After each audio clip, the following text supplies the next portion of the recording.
Hello viewer, সবাইকে জানাচ্ছি আমার সালাম। আসসালামু আলাইকুম। আজ আপনাদের সামনে নিয়ে আসলাম আরেকটি নতুন ভিডিও। আজকের যে ভিডিও হিক্কা বা হিকপ এই সম্বন্ধে আর কি। তো ভিডিওটি শুরু করার আগে অবশ্যই আমাদের চ্যানেলটি সাবস্ক্রাইব এবং অল বাটন প্রেস করে নিন। আমরা মূলত যে ভিডিওগুলো তৈরি করি এগুলো আপনাদের প্রাথমিক চিকিৎসার জন্য, যাতে ঘরে বসেই আপনি ট্রিটমেন্টগুলো নিতে পারেন। আসি মূল পর্বে। হিক্কা বা হিস্কি কী? শ্বাস প্রশ্বাস গ্রহণ ফেলার সময় হঠাৎ মাঝপথে বাধাপ্রাপ্ত হলে হিক্কার সৃষ্টি হয়। সকলের নিকট ইহা হিস্কি নামে পরিচিত। ডায়াফ্রাম নামক একটি পর্দা দ্বারা বুক পেট দুই ভাগে বিভক্ত। এই ডায়াফ্রামের মাংসপেশি সংকুচিত হলে হিক্কার সৃষ্টি হয়। ডায়াফ্রাম সংকোচনের কারণ কি, এই সম্বন্ধে আমি বিস্তারিত জানাচ্ছি। নাম্বার 1, খাদ্যনালীতে মরিচ, জর্দা, তামাক পাতা এই জাতীয় জাসপূর্ণ কোনো জিনিসপত্র প্রবেশ করিলে প্রদাহ সৃষ্টি হয় এবং ডায়াফ্রাম সংকুচিত হয়। নাম্বার 2, স্নায়ুমণ্ডলীর ব্যাধি অর্থাৎ টিউমার, মৃগী, হিস্টেরিয়া, মেনিনজাইটিস ইত্যাদি বহুবিধ কারণে ডায়াফ্রাম সংকুচিত হয়।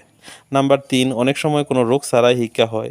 পানি কম পান করিলে হিক্কা হয় বা হইতে পারে, তবে উহা আপনা আপনি ভালো হয়। নাম্বার 4, তীব্র স্নায়বিক কারণেও হিক্কা হইতে পারে। এই ক্ষেত্রে হিক্কা দুই প্রকার: দেহগত ব্যাধি ছাড়া হিক্কা অর্থাৎ অসাধারণ হিক্কা। নাম্বার 2, ব্যক্তিগত কারণে হিক্কা অর্থাৎ সাধারণ হিক্কা। এটার কিছু থেরাপি আছে, ফিজিওথেরাপি, মানে কিছু আপনার নিয়ম কারণ মানলে পরে হয়তো ভালো হয়ে যায়। এই সম্বন্ধে আমি বিস্তারিত জানাচ্ছি। নাম্বার 1, সাধারণ হিক্কায় পানি পান করিলে, হাসি ফেলিলে বা নিঃশ্বাস কিছুক্ষণ বন্ধ রাখিলে বা আতঙ্ক দেখালে, যেটা ভয় দেখায় আর কি, ভয় দেখাইলেও হিক্কা বন্ধ হয়ে যায়। নাম্বার 2, যদি এই পরিস্থিতিতে মানে আপনার যে ভয় দেখানো বা পানি পান করলেন, হাসি দিল, নিঃশ্বাস হলো, তারপরেও বন্ধ হলো না, তাহলে লাইকর এমন ফোর্ডের গ্রান লইলে হিক্কা বন্ধ হয়। চিকিৎসা করবে, আপনি হিক্কা হলে কী চিকিৎসা দিবেন বা কী চিকিৎসা নেবেন। প্রথমেই অসাধারণ হিক্কায় ফেনোবারবিটনযুক্ত ঔষধ দেওয়া যায় আর কি, যেটা গমের ওষুধ বলে আর কি। এটা দিলে পরেও ভালো হয়ে যায় আর কি। ডায়াজিপামযুক্ত ঔষধ দিতে পারেন।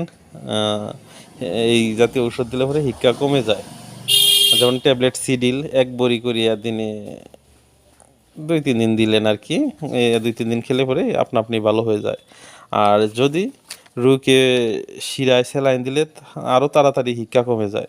যেমন ইনজেকশন ডেক্সকুয়া 5%, 500 থেকে 1000 সিসিতে পাওয়া যায় আর কি। এটা মিনিটে 40 ফোঁটা করিয়া দিনে 2-1 দিন দিতে পারেন আর কি, দিলে পরে ভালো হয়ে যাবে। নাম্বার 3, যদি স্নায়ুমণ্ডলে কোনো ব্যাধি থাকলে তাহার চিকিৎসা করিতে হইবে। আর সবশেষে আমি একটা কথা বলছি, আপডেট একটা চিকিৎসা নেমেছে। এতগুলো যদি আপনার পছন্দ না হয় তাহলে ব্যাকলোফেন নামের একটি ওষুধ পাওয়া যায়, যেমন ট্যাবলেট ব্যাকলো, সকালে একটি রাতে একটি, 2 থেকে 3 দিন খাওয়ালে হিক্কা ভালো হয়ে যায় বা কমে যায়। তো এই ছিল আজকের আমাদের মূল টপিকস। আবার কোনো নতুন ভিডিও নিয়ে চলে আসবো। সেই পর্যন্ত সবাই ভালো থাকবেন। আল্লাহ হাফেজ।